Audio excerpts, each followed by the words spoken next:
Good morning, Jana here with Jana's Quilt Shop. Well, it's time for Monday morning tidbit in November. Can you believe it's already November? So this time of year starts making me think about fall and gifts and the holidays and decorating, which I don't do a lot of decorating. I do what's fun to me and not too much to take down that's going to make me miserable after the holidays. So I try not to get too caught up where I have enough lights or have enough trees up. I do what's going to make me happy nowadays. So, that being said, I've got a nice little gift idea you can do or something quick. I'll do these in December also, so you'll have some December ones. But these are for like Thanksgiving, the fall. So, let me show you what I got and I'll show you how to make them. And it's something that you can give as a gift, take with you when you're going to travel to someone's house for dinner, or just decorate at your own house. But if you want something nice, fun, and relaxing to do, I'll show you. Look at this. Is this not so cute? A turkey, and I'm calling this a mug rug. You could use it as a pot holder or just a hot pad. But look at that turkey. Is that not cute? We are going to have these in kits. So you can buy the kit and make it very quickly. So you don't have to chase down all the little fabric pieces. I'll have the pattern. I made the patterns, so you can go with that. So I have the turkey, and it's going to come in a kit similar to this. It'll have your batting and everything for your top and your lining and your binding in it. I'll show you. I'll have a pattern. So there's the turkey. Let me show you the other one I've got ready. This one is a pumpkin, but it's a scripture. Look up here. And everything give thanks. 1 Thessalonians 5:18. And then it has your pumpkin, a gourd, and your acorns. But this will have your pattern in it, your templates in it to trace and do your pattern pieces. It will have the scripture in it. This is fabric that you print on, so the whole thing would be the scripture and your background as well. So we get that. You get your pieces of fabric, your pumpkin fabric, your leaves, your gourd fabric, everything in there for the little pieces here. You will get your lining. Look how gorgeous that is. And you will get the binding. I've already made the binding for this one. Look at that, the binding. And you'll get a piece of cotton batting to go in there.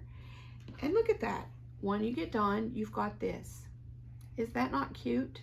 So one of them is a little smaller than the other one. There is not a set size for a mug rug. And a mug rug was originated to sit by your chair or something. You put your coffee cup, cocoa cup, and a cookie or something for a snack over here on this side. Therefore, it didn't mess up your table or your counter, and you can use it. So it's not a set rule on what size. So mine will vary a little bit. But I made this pumpkin in the last few days and then cut it out and put it on. It was so much fun.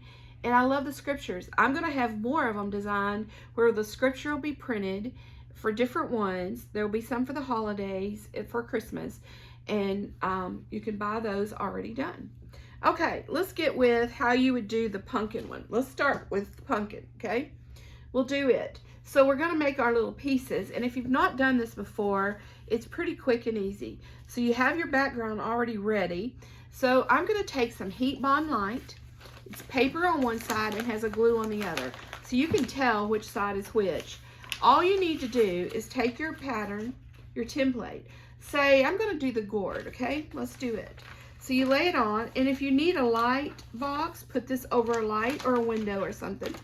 But in this light here, I can see that very nicely. So I'm going to just use my pencil, just a regular pencil, and trace the lines. And I use my applique scissors usually because you can cut paper or fabric with them, and they cut with serrated edge scissors there. If you don't have a pair of those, you're going to want some because they are great. Okay, so I've got my pattern just traced off on there, just chunked out is what I call it. And then I'm going to pick my fabric, so it's this green, and I'm going to lay it on the back side of the green. It's barely going to fit on that one, but I'm going to put it on there with my heat bond, and then it just takes about 5 seconds, And then you can cut it out.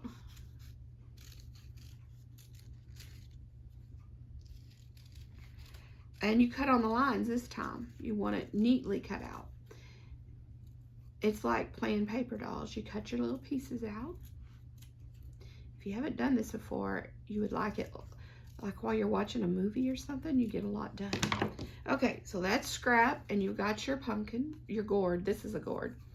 So to get it apart, you're going to take the paper off, and it'll leave the glue. So you just kind of bend it, and it'll let you get in there and get the paper off. So when I peel that off, if I've ironed it good, you'll see a shiny back to it, and the paper comes off. So it did very good on that. So what you do, you get all your pieces ironed onto your fabric, and then you're going to start layering them onto your background. So you'll take your background, and most of the time you're going to center and find out exactly where it goes.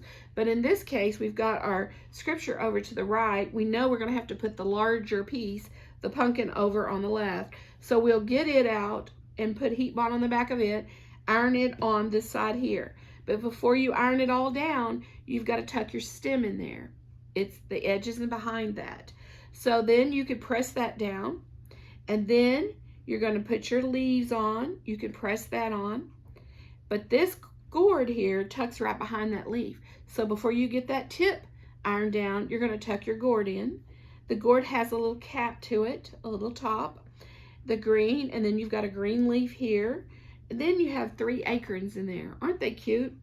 This fabric, I know you can't see it, but it looks just like it should be an acorn. It's got texture to it, a different color, kind of tonal color. And so those 3 are the tips. Then you add the cap on those acorns. Then you iron those down, and you've got everything ironed down. Then you mark your lines. The pattern shows you you've got lines here in the pumpkin that you can just mark those with a paint pen, or as I did, I zigzagged them with a small, narrow zigzag on my sewing machine. So what I did on all of them, I call it a satin stitch, but it's a very teeny satin stitch or zigzag stitch on there. So can you see those up close? So this is a method of applique. If you don't like that, you could do them by hand, or you could do them with a regular applique stitch that looks like a backwards E, and just go around all the pieces, every one of them, to finish out the edges, even the leaf area on the top, your stem, all that, and you've got it done. You're ready to do your quilting on it. So then after you do that, you're going to sandwich it. But one thing I wanted to tell you about too, the papers, the fabric that we print is on a paper. See, you hear that? It's got a paper back. Let's see if I can peel it off a little bit. So it comes on a paper back that you're going to peel off. But until I get finished with my applique, I leave that paper on there. That's my tearaway for the back. So while I'm doing this stitching, I leave the paper on this. Then when I got through stitching all this, I pulled the paper off the back because you don't hear it on here now. But you tear the paper off before you do the quilting, okay? So then when you get ready to do the quilting, you take your pieces. So I've got a lining piece. I put it face up. And then I've got my big old batting piece. And I'm going to kind of center that on there so I know where it is. And pimples down, dimples on top. So there we go.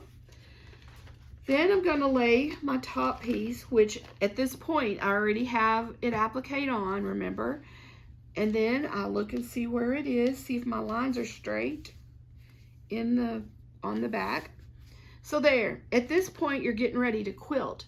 So you've got your paper off and ready to go. And you can base spray this. That's what I normally do, is use a basting spray in there and then in here. So that holds the sandwich together. Or you could just pin it if you want. Base down. Okay. This is the wrong side up. This is our sandwich. Wrong side up, our batting piece, and right side up on our top. So we've got it sandwiched just like we do a quilt. Okay, base spray it in here. base spray it in here. You'll get your best results if you do that. And then one good recommendation I have is put on your walking foot. If your machine does not come with a walking foot, then put one on, because, and if you don't have one with your machine, order one, because if you're doing quilting like this, you're going to want a walking foot. Now you can do straight lines, you can do diagonal lines all over the whole thing, or you can quilt just from the pumpkin area. But what I chose to do is use a free motion foot, which would not be your walking foot. Just use an open toe free motion foot and go around the writing, the scripture. And then you can't see it in the camera probably, but I just went around the edge of everything. I used a cream thread on top and I used an orange on the back. Now that doesn't always work for everybody's machine. If your tension is not right and you're getting dots all over the back, you will need to use the same color thread on top as you do back. So if you use cream on top, you would need to use cream on the back. But I checked this out to see how it was going to work. I did not have to move my tension. I used cream on top and orange on the back, and it worked nicely. But I just went around. I went even down these right here, and you can barely see the quilting on it, just enough to get it done. And then you get your quilting all done. I basted the outer edges, and then there's a couple ways, or 3 ways maybe, you can do the binding on them. I folded this in half, 2 inches, and folded it in half, pressed it. And then what I do is I start at the bottom, and in this case, I laid it on the back, and I turned it to the front and just top stitched it around. So that's one way. That's done all on your machine. Normally, I would sew it to the front, go down here and miter my corners, sew it on the front, and turn it to the back. And then on the back, I would hand stitch it. That doesn't take but a few minutes on a small thing like this. This time I top stitched it on the machine, and it just depends on what way you like the best. This is a little faster probably, except I'm used to doing the hand one, and that's what I prefer. So you can do that whichever way you choose. But when you get the binding on, you've got your mug rug finished. And look at that. Look at these. This one's done with green, and I did this with hand work. I sewed it on the front, mitered my corners there, see? And then I hand stitched it on the back. And there you go. There's the 2 different ones. On this one, I was able to stitch in the ditch, as they call it, on the lines there on each of those. And then I just went around the little turkey guy there and got him quilted. Okay, these are ready to give as a gift or to use in your own house. So you got a turkey and you got pumpkins, either way with a scripture. So they make a nice gift, like I said, if you want to give a kit to someone that would enjoy doing that on their own. We'll have them in the shop. You can let us know in the comments if you'd like to have some reserved. They're going to be $10, and that will give you everything you need here except for the heat bond. They'll give you everything to do to finish these.